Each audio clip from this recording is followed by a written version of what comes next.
El aire dentro de la capilla de la reina en el Palacio de St. James no se movía. Cientos de invitados, la crema y nata de la aristocracia británica, contuvieron la respiración al unísono. Se podía escuchar el roce de la seda contra los bancos de madera y el lejano zumbido del tráfico de Londres que parecía pertenecer a otro universo.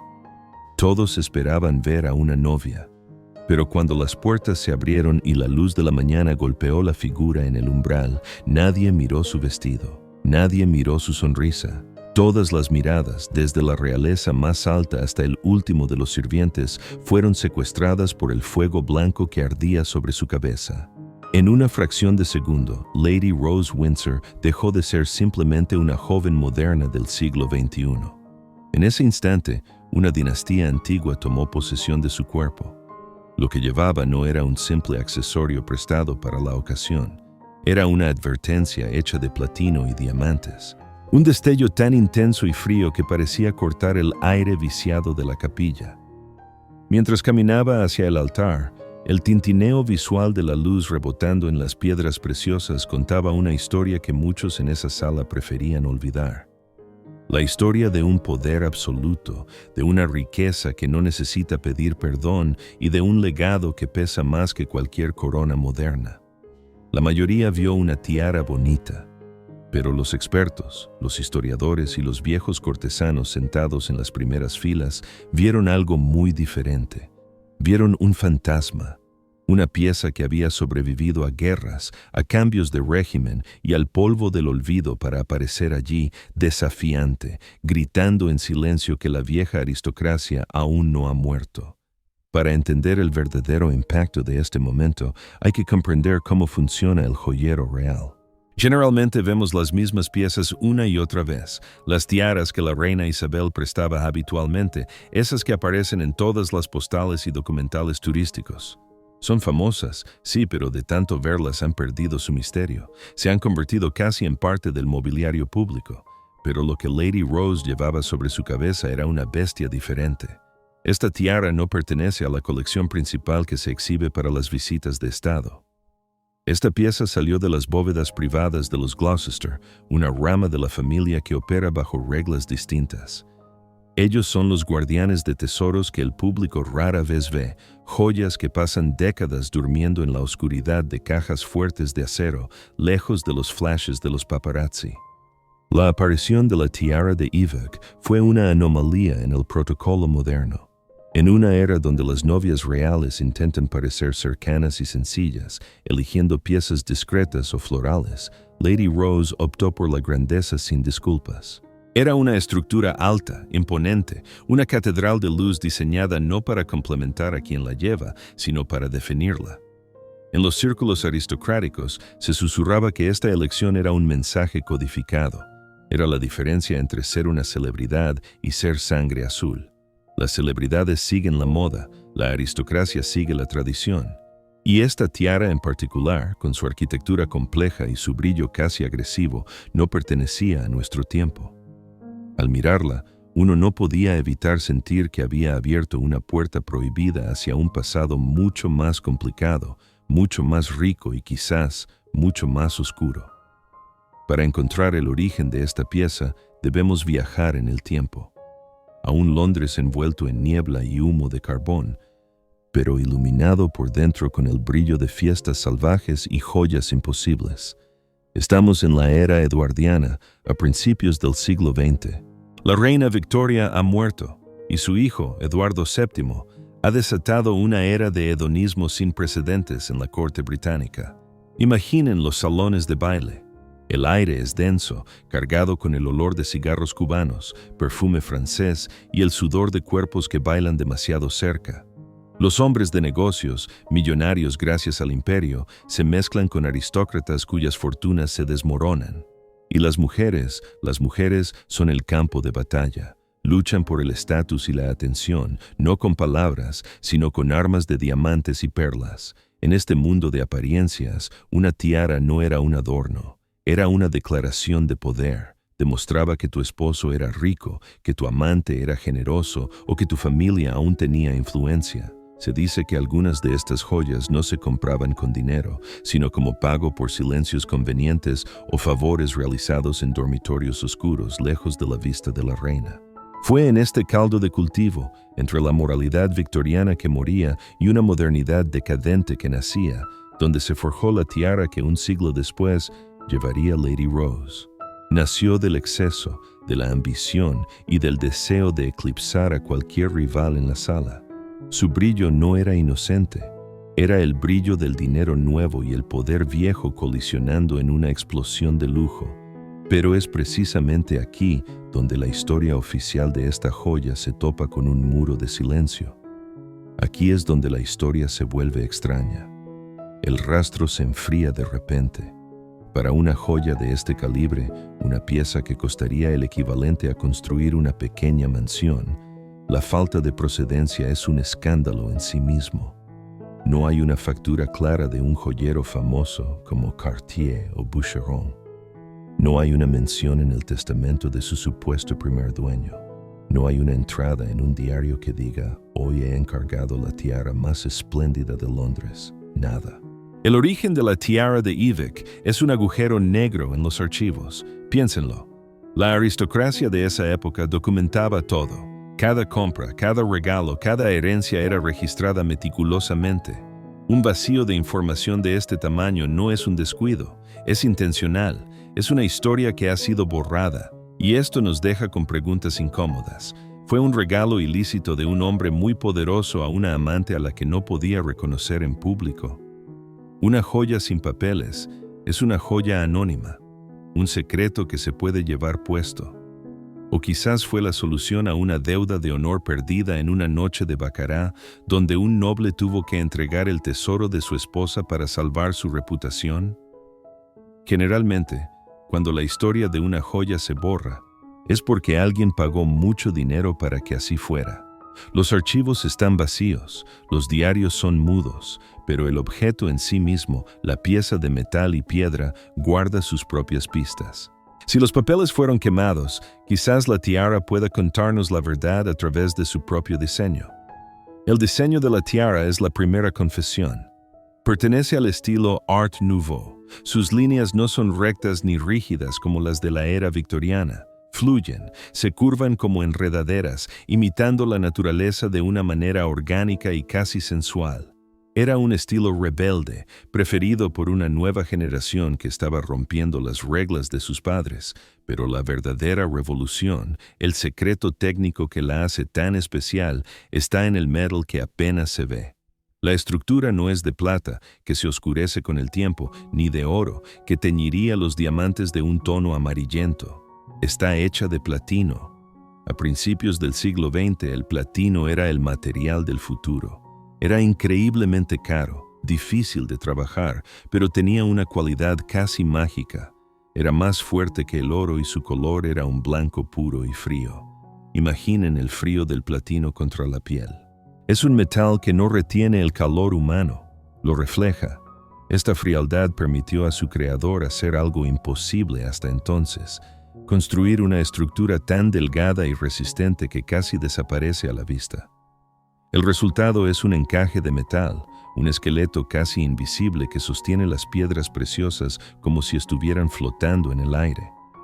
El joyero que la diseñó no era solo un artista, era un ingeniero de la luz, y este esqueleto fantasmal, esta estructura de acero y hielo, fue construido con un único y despiadado propósito: sostener un jardín imposible.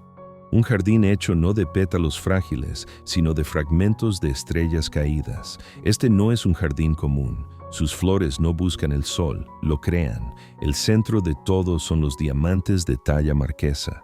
Y esta elección de corte no es inocente. Un diamante redondo es suave, es clásico. Un diamante talla marquesa es una declaración de guerra. Sus extremos afilados como cuchillos y su forma alargada le dan una apariencia agresiva y elegante a la vez. Cada diamante es como un ojo abierto, un centinela de cristal que todo lo ha visto y nunca olvida. El joyero los dispuso formando delicados motivos florales, racimos de luz que evocan inocencia y pureza, pero es una contradicción deliberada. Es como forjar una flor con el material más duro e indestructible de la tierra. El mensaje es claro: mi belleza es real, pero mi voluntad es inquebrantable. Esta tiara no susurra, proclama. Imaginen el efecto en un salón de baile iluminado por velas.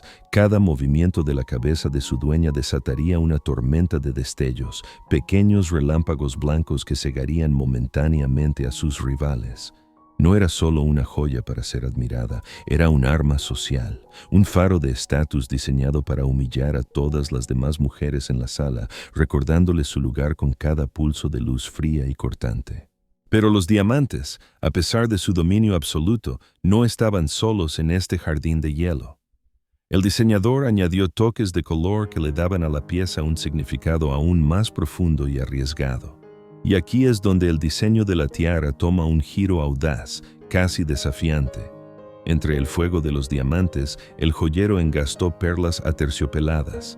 En el lenguaje de las gemas, las perlas representan la modestia y la pureza, pero en el lenguaje de la superstición, especialmente para una novia, las perlas son lágrimas. Una vieja creencia dice que llevar perlas al altar es invitar a la tristeza al matrimonio. Junto a ellas, como puntos de anclaje en un mar de luz, hay zafiros, piedras de un azul profundo como el océano a medianoche. Su simbolismo es el opuesto directo. Representan la lealtad, la sabiduría y la fidelidad indestructible. La tiara, por lo tanto, no cuenta una historia de felicidad simple, es un amuleto complejo. Una promesa de pureza dispuesta a enfrentar las lágrimas y una declaración de lealtad que durará para siempre. Imaginen a las damas de la corte eduardiana susurrando detrás de sus abanicos. Una tiara de novia con perlas era una apuesta arriesgada, una provocación al destino. Y aquí está el verdadero acto de valentía de Lady Rose Windsor, un siglo después. Ella se puso en la cabeza lo que otras novias rechazarían por miedo a la mala suerte. Eligió llevar no solo la historia, sino también sus advertencias. Este talismán, cargado de historia, belleza y superstición, no apareció de la nada. Durante casi un siglo tuvo guardianes. Una familia que entendía perfectamente el poder y el peligro que custodiaban en la oscuridad de su bóveda. La tiara encontró su hogar en una de las ramas más discretas y trabajadoras de la familia real, los Gloucester. Ellos no son los Windsor de las portadas de revistas, no protagonizan escándalos ni conceden entrevistas explosivas. Su lema parece ser el trabajo silencioso y la dignidad inquebrantable. Son los Royals invisibles, aquellos que cumplen con cientos de compromisos oficiales al año sin buscar el foco de atención. Y precisamente porque viven fuera del circo mediático, han logrado algo que las ramas más famosas no han podido: han conservado su riqueza. A lo largo de las generaciones, mientras otros vendían joyas para pagar deudas o divorcios, los Gloucester acumularon. Se convirtieron en los guardianes de un tesoro que rara vez sale a la luz. Su colección de joyas es legendaria entre los conocedores, precisamente porque es casi secreta. Poseer la tiara de Yveach no es solo tener un objeto de valor, es un símbolo de su filosofía. El verdadero poder no necesita hacer ruido, no necesita la validación de la prensa. Reside en la herencia, en la sangre y en el peso del oro y los diamantes que duermen en una bóveda bancaria en algún lugar bajo las calles de Londres. Cuando el duque y la duquesa de Gloucester prestaron esta pieza a su hija, no fue solo un gesto de amor paternal, fue un acto calculado. Fue la decisión de sacar a la luz una de sus armas más poderosas, un recordatorio sutil pero firme de que, aunque trabajen en segundo plano, su linaje es tan antiguo y su patrimonio tan vasto como el de cualquiera. Y ahora, esa arma estaba a punto de ser disparada en el evento más público de todos. El día de la boda, cuando las imágenes inundaron el mundo, los expertos en moda notaron de inmediato un detalle brillante. Lady Rose tomó una decisión de estilo audaz, casi genial en su simplicidad.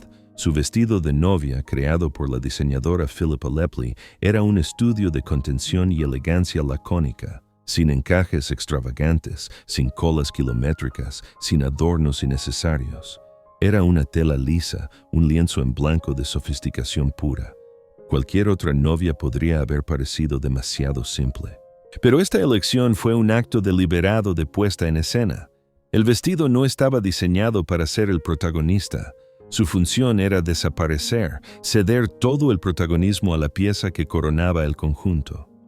Fue un duelo de estilos perfectamente orquestado, la modernidad minimalista del vestido contra la complejidad barroca de la tiara. Al elegir un vestido tan austero, Lady Rose se aseguró de que nadie pudiera ignorar la joya.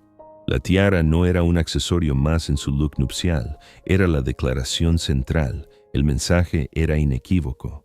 Mi identidad no reside en la moda de esta temporada, sino en el peso de los siglos que llevo sobre mi cabeza. Fue un movimiento de poder visual. El vestido decía soy una mujer de hoy, pero la tiara gritaba soy hija de una dinastía de ayer. Y en ese contraste, en ese choque calculado entre lo antiguo y lo nuevo, Lady Rose no solo creó una imagen inolvidable, sino que también envió un mensaje muy potente sobre su lugar en el mundo. Un mensaje que resonaría mucho más allá de los muros de la capilla. En el gran teatro de la monarquía, cada elección es un acto político, y la elección de esta tiara fue un manifiesto. En un momento en que la familia real británica se esfuerza por parecer más accesible, más moderna y menos distante, Lady Rose Windsor hizo exactamente lo contrario. Reivindicó la grandeza. Ponerse la tiara de Iveg fue un mensaje sin palabras que decía: puede que vivamos en el siglo XXI, pero somos los Windsor. Nuestras raíces son más profundas que las tendencias pasajeras. Nuestro legado no se mide en seguidores de Instagram, sino en generaciones. Fue una reafirmación de estatus, un recordatorio de que, aunque algunas ramas de la familia se simplifiquen, la vieja guardia sigue existiendo, con sus tradiciones intactas y sus tesoros a buen recaudo. Este acto desafía directamente la narrativa de una monarquía en declive.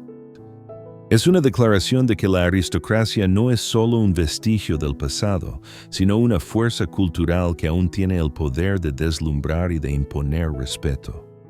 La tiara se convirtió en la encarnación visible de la conexión inquebrantable entre el pasado y el presente. Un puente de diamantes que unía la opulencia de la era eduardiana con la incertidumbre del mundo moderno.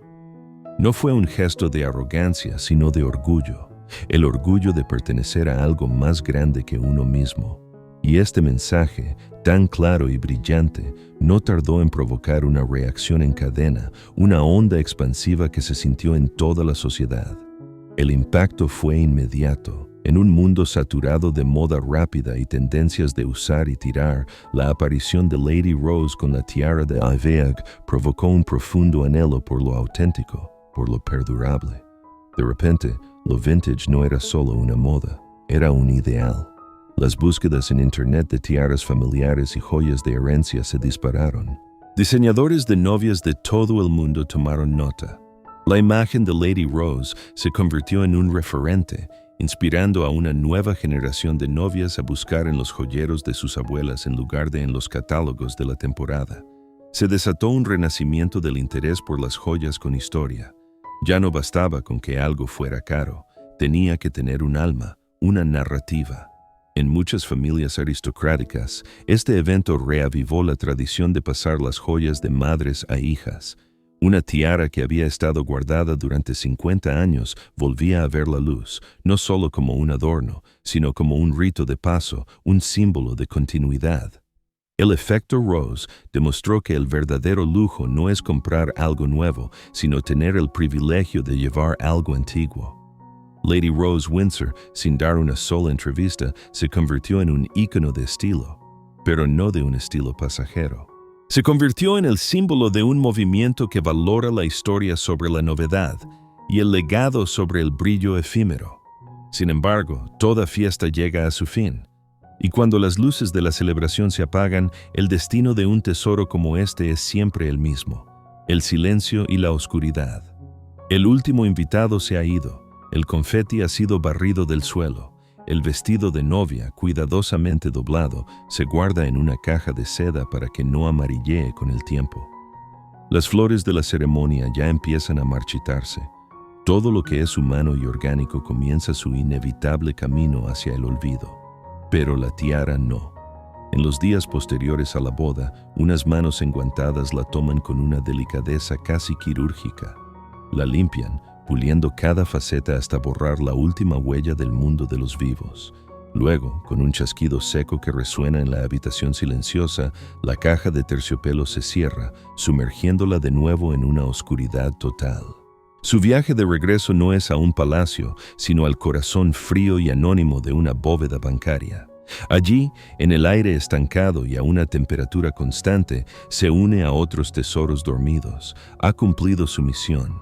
Ha sentido el pulso acelerado de una nueva novia, ha absorbido el eco de brindis olvidados y ha reflejado la luz de un día que se convertirá en leyenda familiar. Para Lady Rose fue el día más importante de su vida. Para la tiara, fue solo un martes más en su larga e indiferente existencia. Las personas nacen, aman y mueren. Son solo sus guardianes temporales, pero la tiara permanece. Un testigo silencioso de la fragilidad humana, hecho de la materia más indestructible del universo, y en el silencio de su bóveda, mientras las décadas pasan afuera como un susurro, ella solo hace una cosa: espera.